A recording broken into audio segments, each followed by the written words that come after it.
বন্ধুরা আমি এটা পরের দিন আপনাদেরকে দেখাচ্ছি, একটা ভেঙে দেখাচ্ছি এর ভিতরটা কেমন হয়েছে। এই দেখুন, অনেক সময় কি হয়, গুড়টা পাক খাওয়াতে ঠিক মতো না পারলে এই তিল নাড়ুটা শক্ত হয়ে যায়, ফলে এটা খেতেও অসুবিধা হয়, বানাতেও অসুবিধা হয়। তো যদি এইভাবে বানান, আমি যেভাবে গুড়টা পাক খাওয়ালাম সেইভাবে যদি বানান, তো আপনাদেরও নাড়ুটা এরকমই নরম হবে। এই দেখুন, সুন্দর, এরকমই সুন্দর হবে। নমস্কার বন্ধুরা, ক্রিয়েটিভ ফ্যামিলিতে আপনাদের সবাইকে স্বাগত জানিয়ে চলে এসেছি আরও একটি রেসিপি নিয়ে। আজকে আমি আপনাদেরকে খুবই সহজভাবে তিলের নাড়ু বানিয়ে দেখাবো। এখানে আমি তিল নিয়েছি 500 গ্রাম। এই তিলগুলোকে আমি ভালো করে বেছে নিয়েছি আর ধুয়ে নিয়ে রোদে শুকিয়ে নিয়েছি। এবার এগুলোকে আমি ভাজবো। এখানে আমি কড়াই গরম হতে বসিয়ে দিয়েছি। এবার কড়াইয়ের মধ্যে তিলটা দিয়ে দিচ্ছি। দুবারে ভাজবো, একবারে ভাজা যাবে না এতটা তিল। এবার গ্যাসের আঁচ কখনো মিডিয়ামে রাখতে হবে, কখনো আবার ফুল করে রাখতে হবে। এইভাবে এটা লাল করে ভেজে নিতে হবে, তবে খেয়াল রাখতে হবে তিলটা যাতে পুড়ে না যায়। এই তিলগুলো ভাজা হয়ে গেছে, আর এই দেখুন কত সুন্দর কালারটা লাগছে। এরকম লাল লাল করে ভেজে নিতে হবে। এবার এটাকে আমি নামিয়ে নেব একটা থালার মধ্যে। এটা ঢেলে নিয়ে আর এটা ঠান্ডা করে নিতে হবে। বাকি যে তিলটা আছে সেগুলোকে একইভাবে আমি ভেজে নিচ্ছি। তিলগুলো সব ভেজে নিয়েছি আর এগুলো ঠান্ডাও হয়ে গেছে। এবার এগুলোকে গুঁড়ো করব। তা আমি এখানে মিক্সি জারে করে গুঁড়ো করব। আপনারা চাইলে শিলনোড়া দিয়েও গুঁড়ো করতে পারেন। যেটাতেই গুঁড়ো করবেন দুটো গুঁড়ানো একই হবে।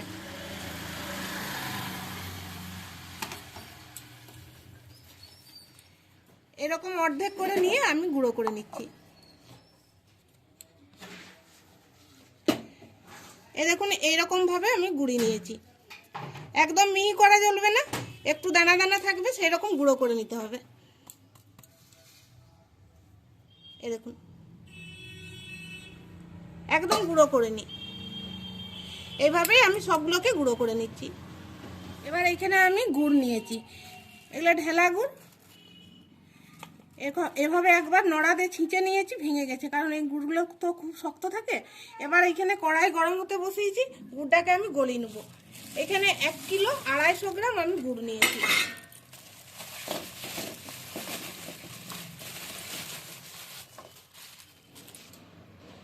একটু জল দিচ্ছি গুড়টা গলার জন্য। এবার গুড়টা গলুক, তারপর আবার আপনাদেরকে দেখাচ্ছি। এ দেখুন গুড়টা গলে গেছে। এবার এটাকে একটু ফুটিয়ে আমি পাক খাইয়ে নেব। এখন পাতলা আছে, অনবরত নাড়তে হবে, তা নাহলে তলাতে লেগে যাবে। এবার দেখুন এক বাটিতে একটু জল নিয়েছি আর 1-2 ফোঁটা আমি গুড়কে ফেলে দেখছি ঠিকমতো পাকটা খেয়েছে কিনা। এ দেখুন জলের মধ্যে দিতে এটা বসে গেছে। এই গুড়টা রেডি হয়ে গেছে। এবার আমি গ্যাসটা অফ করে দিচ্ছি। গুড়টাকে একটু ঠান্ডা করে নিচ্ছি, তারপর আবার আপনাদেরকে দেখাচ্ছি। গুড়টা একটু ঠান্ডা করে নিয়েছি, আর গুড়টা ফুটিয়ে নেওয়ার পর এরকম খুন্তি দিয়ে একটু নেড়ে নেড়ে ঠান্ডা করে নিতে হবে। এবার যে তিলটা আমি গুঁড়ো করে রেখেছি একটু একটু করে দিতে থাকবো, নাড়তে থাকবো। একবারে সবগুলো একসঙ্গে ঢেলে দেওয়া যাবে না।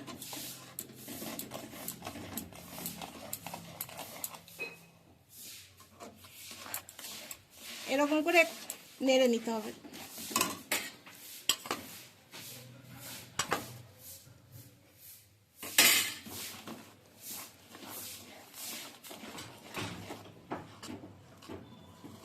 এই তিল নাড়ুর গুড়ের পাকটাই হলো মেন। গুড়ের পাকটা যদি ঠিক মতো হয়, তিল নাড়ুটাও একদম সুন্দর হবে। দোকানের থেকেও বাড়িতে বানানোটা সুন্দর হবে।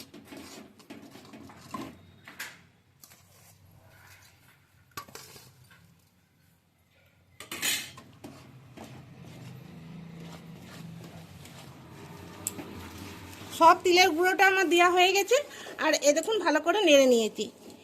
এবার যেটা মনে হচ্ছে নরম লাগছে, একটু পরে এইটা বসে যাবে।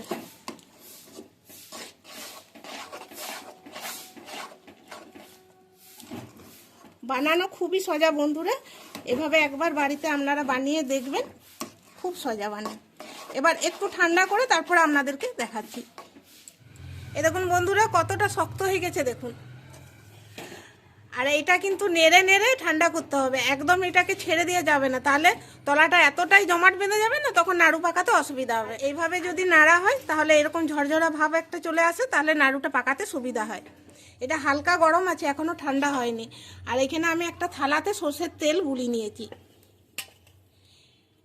হাতে একটু তেল লাগিয়ে নিচ্ছি।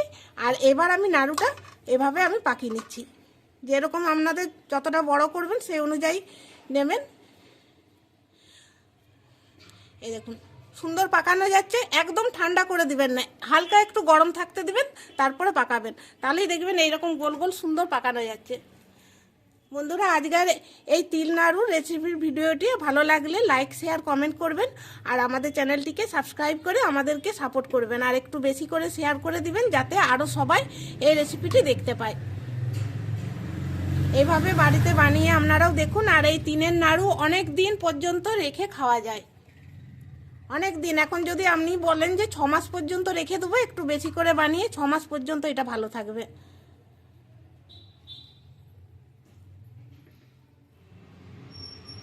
সব তিলের নাড়ুগুলো পাকিয়ে নিয়েছি, আর দেখতে কতটা সুন্দর হয়েছে। তাহলে বন্ধুরা, ভিডিওটি এইখানেই শেষ করছি। দেখা হচ্ছে আবার পরের ভিডিওতে নতুন কোনো রেসিপি নিয়ে আপনাদের কাছে ফিরে আসবো। সবাই ভালো থাকুন, সুস্থ থাকুন, ধন্যবাদ।